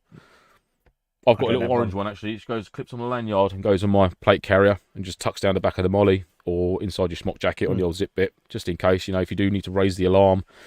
A few short, sharp blasts on a whistle will draw people's attention. So yeah, nothing wrong with that at all. Yeah, definitely Air worth horn. considering. Air horn, yeah. always good if you've got one. I actually watched a video. Was it yesterday? I stumbled across it on Instagram, and someone had actually got going one of the old London's World War II air raid sirens. Oh, that's creepy. Yeah. And it hadn't worked since like the Blitz or whenever it was, and they actually got it running, and it's like that low, and I'd actually listened to it to like all for the crescendo, it went all the way up, and then the drop off, and I was like, actually put a chill over me. Just thinking like you could just be like Joe Blogg, just walking down the street, and all of a sudden you just think, oh. My old man had one of the old hand crank ones. The Krauts are back. Because we had it in the pub. Because we used to live in an old pub, and the old man, it used to be the main, because it had a cellar for the villages, like for the houses that were around it. It was where, obviously, my old man wasn't part of it, but they were designated as air raid shelters, weren't they? Places like that. Yeah. So down there, when they were clearing it out, they found the old air raid siren. Wow. God knows what happened. So So- I think he flogged it for a small fortune. The London air raid system, and in a few other places are actually still maintained. So Yeah, they're they using still got natural them. disasters and stuff like that. So I don't know the legalities of just randomly activating an air raid siren, because I can imagine that might send all sorts of panic. Yeah, The absolutely. trouble is, nowadays, because they haven't done a test for so long, if it went off, most people would just be like, I don't understand what's happening. People would be like, turn that shit off, will you? Yeah. I would imagine it would just throw into chaos, because I think it's probably well known enough that it's weird, isn't it? Because it's not a natural sound at all. I think the last sort of film I watched where it was used, if you like, as a sort of film was London Has Fallen. And they fired that system up because all emergency services know that to go seek cover basically, and it was to get all the real emergency services off the street, so the terrorists that were dressed up as police officers and that could get fucking taken down, by one guy. Whoa. Yeah. I mean, they've obviously got mobile phones and stuff now as well nowadays, but Network was down, mate. like, They took out the Yeah, towers, they took everything. out the network. Complete grid down situation. Code red, mate. Code red. gracious. I mean, if you have to seek shelter from an air raid, a pub cellar is definitely where to do it. Yeah. What was it? A pint of lager, and we'll just sit back and wait for all this to blow over. The air raid shelter's this way. No, I'm running over there. Code brown. Right, let's where are we at? We've done PPE, weapon Oh, accessories. so just one thing quickly on the personal accessories. I forgot to add. I have started packing a small little bit. You know the little micro gorilla Lube. super glue. No, super glue. A little bit of crack. a little bit of heroin. Just a tiny little rock of crack, just to get you through them cold winter nights. But no, one of the Yippee! tiny, That's tiny what his little emergency whistle's tiny for. It's a metal one. Yeah. Yeah, you suck. You just don't blow. I'll do stack again. again. Sorry, a little bit of super glue. Yeah, just keep it in somewhere. I'll keep it in another little bag. Just to so it fuck with does- people. Yeah. Put it on their elbow while they're leaning on something. Well, no, sometimes the last one I actually used it on was I put a bit of super glue on the back of a glow stick and stuck it to the ceiling so the light would come down. Whatever event that you just vacated from. Who the fuck's been doing that? Glues a glow stick to the ceiling. God damn it. Sorry, HQ. Sorry. That was me. No, I did it. Yeah, I in the don't actually hallway, use so bungees or anything like that. I just super glue all of my Yeah. equipment to the walls. Well, Bungees no, should be it was on- banned. It was on one of the doors, so when someone walked through the door, it It's right in the face illuminated with them the down. glow Yeah. stick. I'll see. Yeah. If it was me, I'd be gluing a quid to the floor like we used to do at school. You glue a quid or 10 pence piece or something and just watch pricks try and pick it up. Even teachers. And they go, oh, fuck, and walk off. Yeah. We'd all sit there on the bench go, wakers! Right, Andy, weapon accessories. Well, weapons and accessories. Weapons and accessories. Your main weapon, a spare weapon, sidearm, magazines and magazine gas or CO2, weapon batteries, recommended minimum of 3. I would say maybe not if you're using Titan. Yeah, this is sling- pre-Titan. This is pre-Titan. is, isn't Slings, it? optic, tracer units, bipods, etc. Ammo's quite vital. Pyro smokes, flashbangs, weapon-mounted torches. I super glue all my cuts, Rage. You'd be absolutely right, mate. It's where it was invented, Vietnam, wasn't it? Yeah, but he says Super glue. he says don't do that unless you know how. Let's not super glue dirty wounds shut, people. No, give them I a don't know if you can wash. see that. I did that with a Stanley knife and I super glued that up. Oh, it's got to be, yeah, it's fully clean and all that, yeah. A little bit of Yeah, Harold diet. I've got a slightly funny story about cutting myself in the week, which I will finish at the end of the show with. Something to look forward to. Story time with fun. mate. Yeah, Are you it's sitting it's comfortably? a stupid thing. It's a very stupid thing that I did. Game-related items. Game-related items. So dead rag, depending on the event at the type of game. If you need dead rags and stuff like that, it might be a dead light as well, which is on the end of that list. But some way of identifying that you're dead, depending on the event. Bandage and dressings or prop tourniquets and things like that. I do emphasize the word prop. Yep. There is no reason Prop. to necessarily run around with an actual tourniquet. Mother Yes, there is a Fraser's risk. field dressings. Mhm. Absolutely game changer. If you're not So I involved. bought. Which I she's bought making some a more of, by the proper- way. Batch 2 coming from Mother Fraser's sweatshop. Love it. Yeah. I'll show you a way that you can. I'll do a little video and I'll pop it up on Facebook and YouTube. I just Um, picture your mum where you like can doing get the. the Oh, sorry, tourniquet. sorry, Andy. where you can get the tourniquet. Like you can buy a proper tourniquet, and with one simple cut, you still manage to you can keep the thing on it, but it will never tighten up. So it's just a Velcro band with a hard tourniquet bit, and it does look good. But there's no way of you ever being able to tighten it up unless you just get hold of the The Velcro. risk of that being that somebody actually needs a real tourniquet, and then it's like, oh, Yeah. No, because you know pretend ones. yeah. So you know on the little white strip that you have on them that covers Yeah. them round. On that, I've written prop,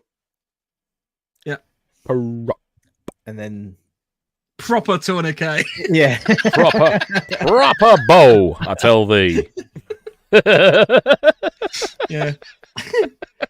No, I was just saying, I Um, imagine your mum being the warden on Happy Gilmore, you know, in the nursing home, where he starts making them all knit blankets. He's like, "You will go to sleep, or I will put you to sleep." And he just stares at him, doesn't he, like that with his big handlebar moustache. Was it Ben Stiller? Ben Stiller, yeah, his character. They're all just sitting every time you say that, every time you say that she makes it, I always think of the Shreddies adverts. Oh yeah, knitting shreddies. And isn't it Yeah. shreddies? Yeah, absolutely, man. The only other one is rules, waivers, and general game documents. So we've obviously talked before about having, you know, if you've got a pack of information that you need, you can get things like, I can't reach it, document folders, like the Nirex folders or anything like that. You know, a way of kind of managing stuff. Usually quite helpful if you're running TL for a team or section, anything like that. You know, you may need some documentation with you. And a way of keeping that organised, so rather than having loose bits of paper that can obviously get wet and destroyed and stuff like that, it's quite helpful. Yep. So the last one on the list is toolkit, and I'm interested to see whether what you guys actually carry in terms of tools. Another torch by the looks of it. Yeah. Oh no, that's genuinely on purpose. I have a second torch in my toolkit.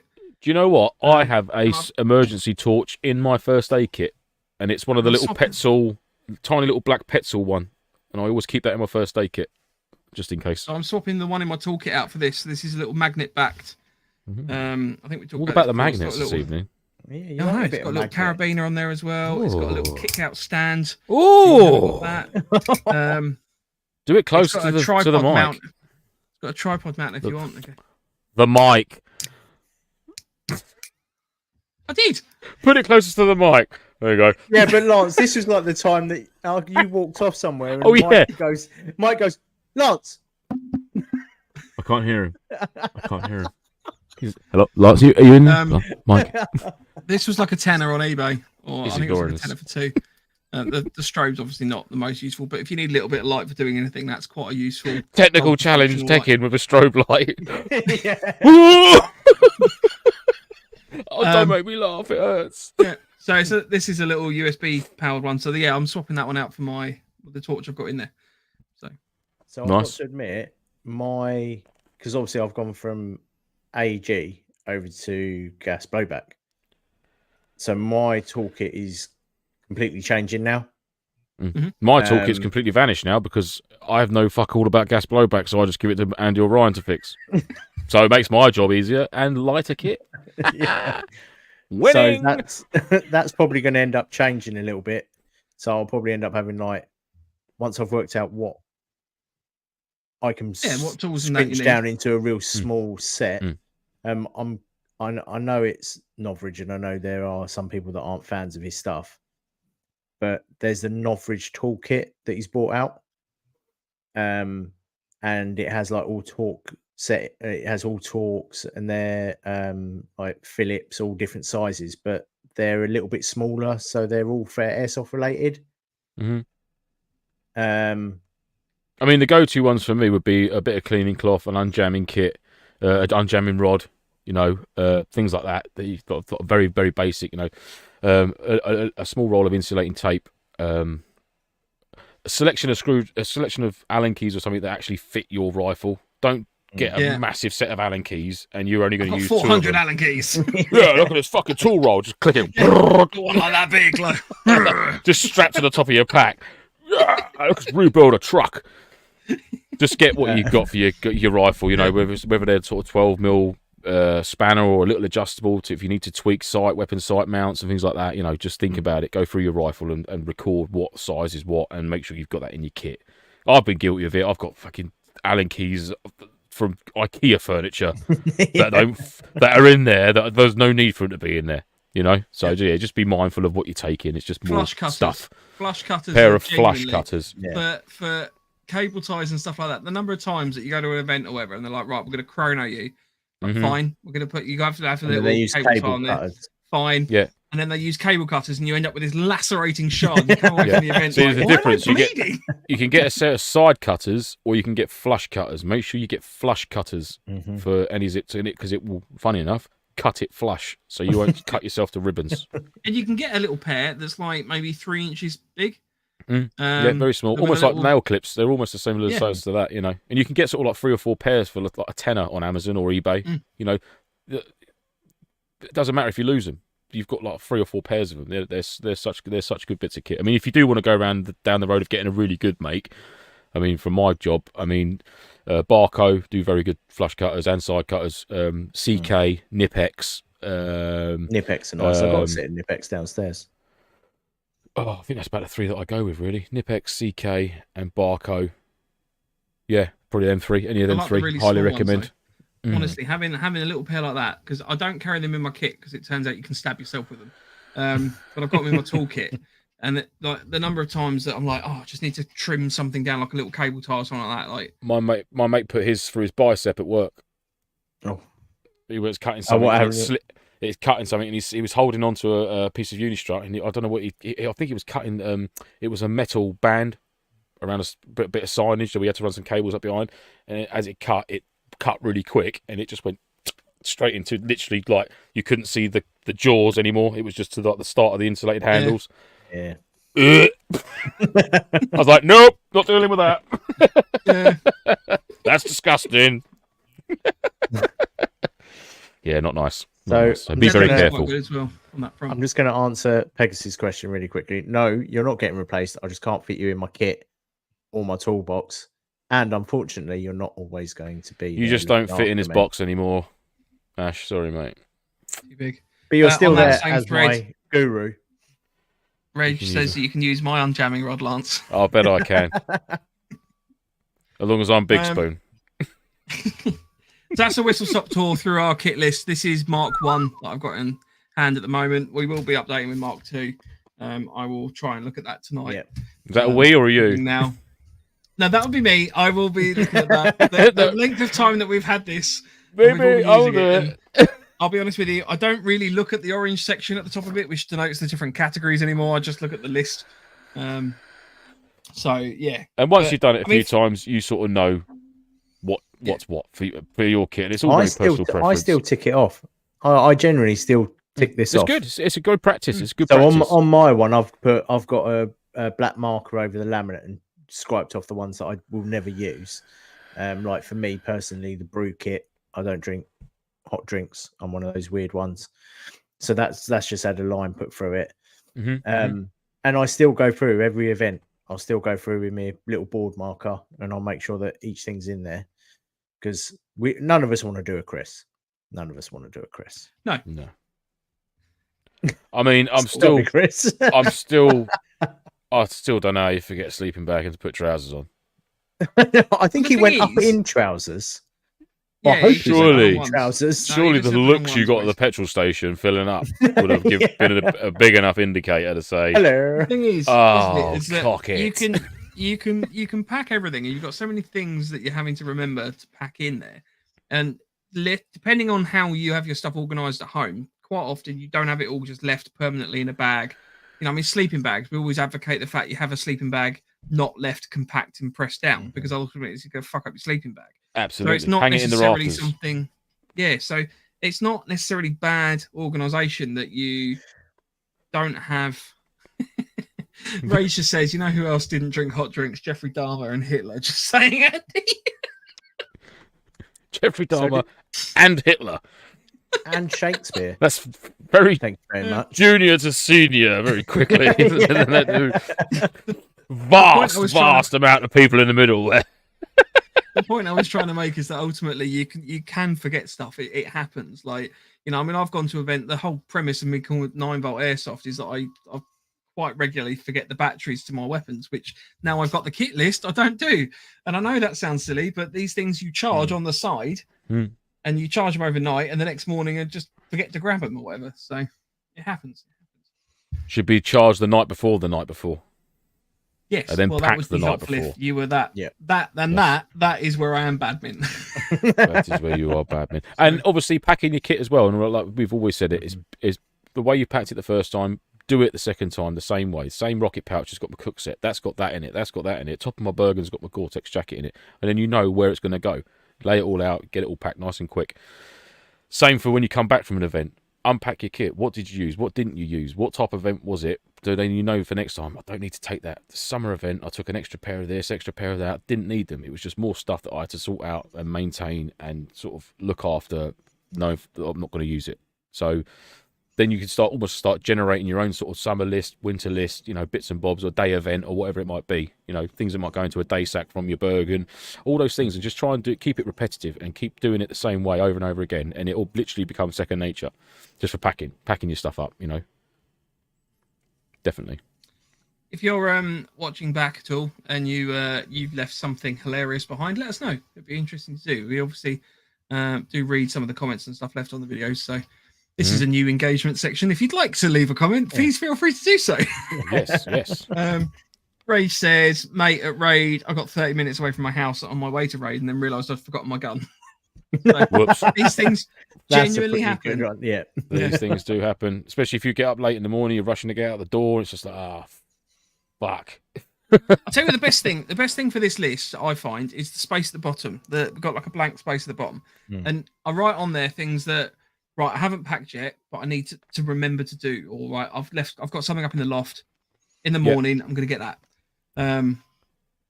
So yeah, you morning kit or something like that. You need to make up. Yeah. We will have these laminated as a giveaway. We're not going to start selling these at some of the events and stuff that we're going to throughout the year. Yep. So if you I thought about having them printed on tea towels, but I was laughed at. So it's not a bad shout.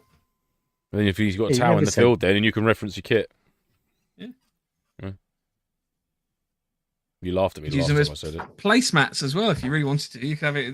We could do that. We could do that. We could make them into placemats and have like little NoFo coasters. Yeah. I wonder if you can get orange cutlery. We should have this a NoFo. This is why we laughed at him last time.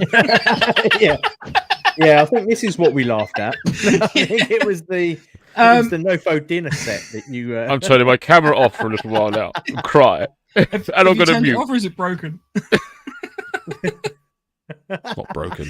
If you want to get in touch with the show, you can do so on our email of nofochat@hotmail.com. Our Instagram is @November_Foxtrot_NoFo, and the website is novemberfoxtrot.co.uk. You can also get in touch with us via our own individual Instagrams at 9volt airsoft, at @callsign_quartermaster, and at @the_punished_1_. There's a lot of underscores in your. Why did you use so many underscores? Because I love it. Love underscores. He underscores. Man. No, I don't. I overscore everything. I'm so good. Everyone thinks I'm the best. I think I'm the best. Thinks I'm the best. I'm the man from the service station toilet. Just the last few comments. Paul Wales pedaling back on hardwood floor and clarifying a quick lock floor. Clearly accidental partridge territory, Mike. Sorry. He also said it's not a top knot. Lance has gone into a barber's and pointed to the picture of a sumo wrestler on the wall and said, I want my hair like that. Make me him. It's not a top knot. Said a man with a top knot just told me to drink water. Have I joined the New Age Hipster podcast? Absolutely, yes. Pegasus on the subject of having a lipo bag inside your sleeping bag. Even with a lipo bag, I think the heat would still be too much for you to get out your sleeping bag quick enough. But the challenge is irresistible, isn't it? Yeah. I don't know. It's something I worry about. Maybe I'm overthinking that one. But with the heat packs, John says I throw those in my sleeping bag. Absolute game changer. Yep, for sure. Rage, how is Cam Cream welfare kit? Pretty sure it doesn't help if your fingers fall off. Yes, I know. I will fix that. Personal opinion. He also says don't carry 2 first aid kits, as if you really need it, you don't want to have to think which one that you need. No, same with torches. But then I do have one in my first aid kit. Have you got a first aid kit? No, I've got a big torch. Bastard. Yeah, because I've got an orphan when I turn torch on, bastard. I don't know why I've done that. So with the other first aid kit, the one that's in my bag, it has bigger dressings and stuff on it for more serious. For bigger One on- people. Yeah, Bigger The one dressings on mean the- bigger yeah, torches, mate. the one on my belt is like has everything in it, and would always be my go-to. But if I've turned around and they've got a leg missing, I know that in my other bag the is where big I've dressing. got What's the, dressings. What's the big man's shopping brand that we just Giacomo. Giacomo, the Giacomo first aid kit. dressing. The Yeah. Giacomo dressing. Oh, fab! I love that. Yes, give us a Giacomo. This is a bad one. Yeah, the size of dressings is small, medium, large, and Giacomo. Giacomo. I love it. Trauma bandages need to be referred to as Giacomos from now on. Love that. Oh. And in case anyone takes offence, I'm a big person. So I'm a big person. Yeah, and baby. Lance is here. And I'm here as well. Used to be. Pegasus. Yeah, I don't think you were. Pegasus says in regards to out of date was. stuff, if it all out. In regards to out of date stuff, if it's all you have to hand at the time, then you need to use it. Then use it. Yeah, But then absolutely. Rage did clarify. Obviously, that doesn't apply to medication for any reason. No, Um, unless it's free. Sorry. Yeah, and unless it's morphine and it's crystallized, then Yeah, you might have to work it a little bit. Harry, I thought this was actually a really interesting point. Harry says, if it's a post-apocalyptic story, have a safe word for real-life issues. I had a girl, LARPer, tell me that she was feeling sick at the Stalkers event, and I thought she was being serious, but she was acting. That's quite... Silly moo. Oh, actually, that reminds me. I got called a silly man in Audi car park yesterday. Do you want to know why? Not that it's relevant at all. See your hair? No. No. Do you know what it was? So I was walking out with my shopping bag with all my meat and steaks and stuff like that, walking back towards my truck, and there's old ladies walking across the car park, probably a good like 30 foot away from my vehicle. She's like, "Is that your truck there?" I was like, "Yes, yes it is." You've left your window wipers on. Silly man. And it just walked off. I was like, didn't even give me a chance to say, "Oh, thanks very much." But why does that make me silly? well, it is a bit. It's a little I was bit sort silly. of just stood there like, "Oh, what am I silly? I don't know. I don't understand. You've confused me." Silly old bitch. I went about and tripped her over. The story about cutting myself. Yeah. Go on. The story about cutting myself. I was cutting some feta up for dinner, and I used a big kitchen knife, and I had some feta left on it, and I thought, You sliced. shit. Yeah, What a genuinely, I've got a massive laceration on my tongue. Well, not massive laceration. Well, but you licked the sharp edge. Yeah.